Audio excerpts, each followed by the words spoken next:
Hey guys, Victor from Maximal Learning back here with another feature tip video.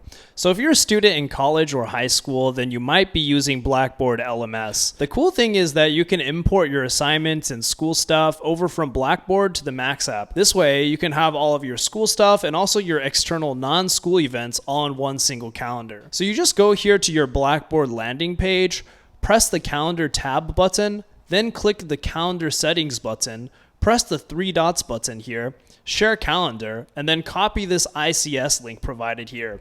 Once you've got that link copied over, you can just go back to the Max app, press on this settings button here, press the add button right underneath the assignment feed section, and just input the link that you just copied. And once you're all synced up, you'll see here in the task section that all of your Blackboard assignments have successfully imported over. And now I can proceed by prioritizing some tasks, scheduling work times to some tasks, and so on and so forth. And now in the Home tab, I see all of my priorities for today neatly and easily laid out for me to see. So yeah, if juggling Blackboard and all of your other adjacent tools is tiring and overwhelming for you, be sure to sync your Blackboard with Max, and Max will become the single place where Blackboard assignments get translated into actual doable daily tasks. So yeah, thanks for watching and subscribe for more tips on how to get the most out of Max.